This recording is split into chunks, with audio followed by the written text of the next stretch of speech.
Sunuker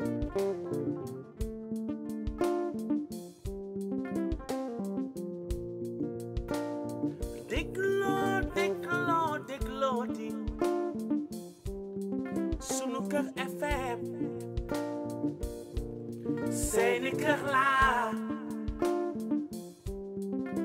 Mesdames et messieurs, bonjour ou bonsoir, dépendant du lieu où vous vous trouvez. Je suis Ndiawar Diop de la radio Sunuker FM, la radio africaine de Los Angeles. Dans notre chronique du lundi 14 octobre 2024, c'est avec un plaisir de vous retrouver pour échanger sur des sujets qui touchent directement notre chère nation, le Sénégal. Avant de plonger dans notre thème du jour, je vous invite à partager cette vidéo autour de vous, sur vos réseaux sociaux, à vos amis, à votre famille. Plus on est nombreux, plus la discussion sera riche et constructive. N'oubliez pas également de vous abonner et d'activer la cloche de notification pour ne rien manquer de nos prochaines vidéos. Allons-y. Mes chers auditeurs, aujourd'hui, nous abordons un sujet brûlant, un sujet qui résonne dans les cœurs de millions d'Africains. Je veux parler de la France-Afrique. Un mot qui évoque des décennies de manipulation, de corruption et de dépendance de nos nations envers la France. Mais aujourd'hui, chers auditeurs, je vous appelle à ouvrir les yeux et à réfléchir à notre avenir. Car ce système ne doit plus avoir sa place dans notre continent en plein essor. C'est l'éveil africain. En finir avec la France-Afrique pour une souveraineté totale de l'Afrique. Brisons nos chaînes, car la France-Afrique doit mourir pour que l'Afrique vive.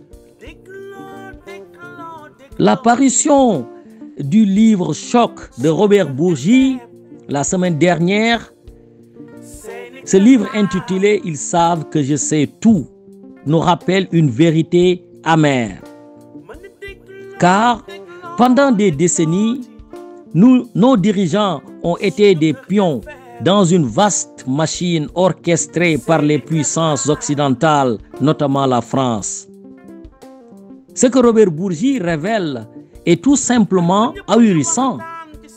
Des financements occultes des partis politiques français par des dirigeants africains, des présidents contraints de financer les campagnes françaises pour maintenir leur pouvoir. Cela signifie une chose: nos richesses naturelles ont été utilisées pour enrichir d'autres nations alors que nos populations continuent de souffrir de la pauvreté. Ce système que l'on nomme France-Afrique a permis à des figures de l'élite française comme Jacques Chirac, Sarkozy ou Fillon de garder un pied en Afrique tout en tirant profit de la corruption et de la manipulation.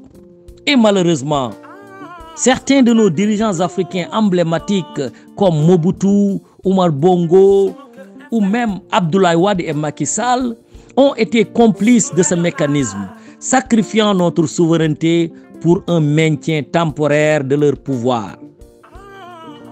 Mais mes chers amis, je vous pose une question. Pourquoi ces relations coloniales modernes existent-elles encore au XXIe siècle? Je pose une deuxième question. Pourquoi sommes-nous encore piégés dans cette toile d'araignée alors que notre continent regorge de richesses naturelles, d'intellectuels brillants et de jeunes dynamiques prêts à transformer l'Afrique? Le temps est venu pour nous de nous libérer. Oui, libérer notre économie, nos politiques et nos consciences. Robert Bourgi, même si nous ne sommes pas d'accord avec lui, parce qu'il a joué un rôle clé en tant que pion des dirigeants occidentaux en Afrique, il a levé le voile. Mais cela ne suffit pas. Ce qu'il nous faut maintenant, c'est une prise de conscience collective. La France-Afrique ne disparaîtra pas d'elle-même. C'est à nous, Africains, de démanteler cette structure parasitaire qui freine notre développement. L'avenir de l'Afrique ne réside pas dans une dépendance éternelle à l'Occident, mais dans la coopération intra-africaine, la valorisation de nos ressources humaines, le renforcement de nos institutions démocratiques. Nos dirigeants doivent refuser de se plier à la corruption et au chantage imposés par les puissances étrangères. Si nous continuons à laisser ces puissances exploiter nos ressources, à financer leur prospérité sur notre dos, l'Afrique ne connaîtra jamais l'épanouissement qu'elle mérite. Prenons l'exemple des grandes figures de résistance, des hommes comme Thomas Sankara ou Patrice Lumumba, qui ont osé défier l'ordre établi et prôner l'autonomie de l'Afrique. Ces hommes ont été sacrifiés parce qu'ils représentaient une menace pour l'ordre colonial, néocolonial. Mais leur combat vise en nous aujourd'hui. Alors, mes frères et sœurs, ne laissons pas ce sacrifice être vain. L'heure de l'émancipation est arrivée. Utilisons nos richesses pour développer nos infrastructures, pour investir dans l'éducation, pour encourager nos jeunes à croire en eux-mêmes et à construire un futur brillant sans interférence extérieure. La France sans l'Afrique ne sera rien. Et je vous le dis, l'Afrique n'a pas besoin de la France-Afrique pour briller. Ce que nous avons besoin, c'est de souveraineté, de coopération sincère entre Africains et d'une gouvernance centrée sur l'intérêt des peuples, non sur celui de quelques familles influentes. À vous qui m'écoutez, que vous soyez à Dakar, à Conakry, à Niamey, à Abidjan ou à Brazzaville, sachez-le, le pouvoir est entre vos mains, chers dirigeants. Refusons d'être des marionnettes. Refusons que notre continent continue d'être exploité. Ensemble, levons-nous pour construire une Afrique autonome, libre et prospère. Une Afrique où nos ressources serviront nos enfants, nos familles et nos futures générations. Je vous invite à ouvrir les yeux sur cette réalité. L'Afrique n'est pas condamnée à dépendre de la France ou de toute autre puissance. Nous avons tout ce qu'il nous faut pour réussir. Nos ressources, notre jeunesse, nos talents, etc. Donc il est impératif que nos dirigeants cessent de se plier aux exigences des puissances occidentales et qu'ils commencent à bâtir des alliances solides à l'intérieur de l'Afrique même, en investissant dans notre propre avenir, en renforçant notre coopération intra-africaine. Comme je l'ai dit tantôt, nous pouvons tracer notre propre chemin. Chers auditeurs, le livre de Robert Bourgi est un signal d'alarme, un rappel que l'heure de l'émancipation a sonné. Le changement commence par la prise de conscience.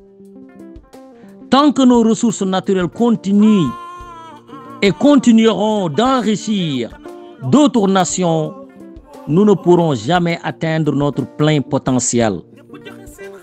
Mais ensemble, nous pouvons renverser cette dynamique.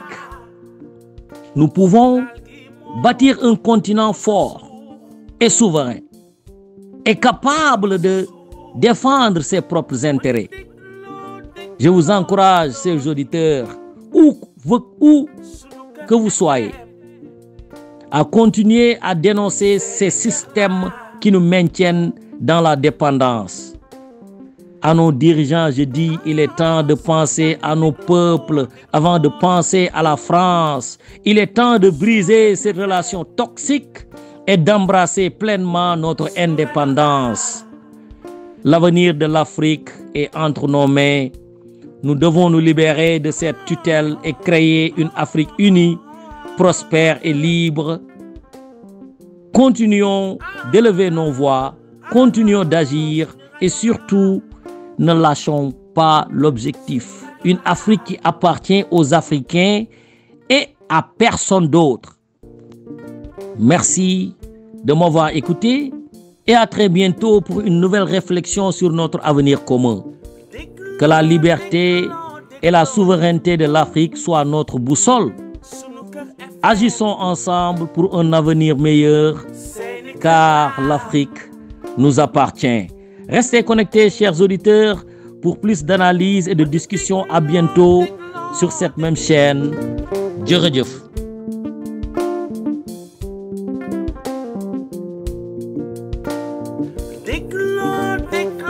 déglooti sunu kër FM seeni kër laa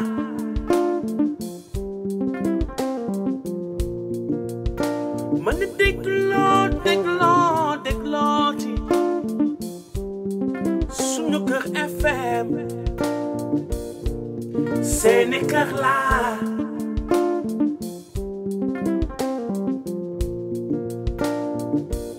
tax ba ñëpp di waxtaan ci Sénégal suñu réew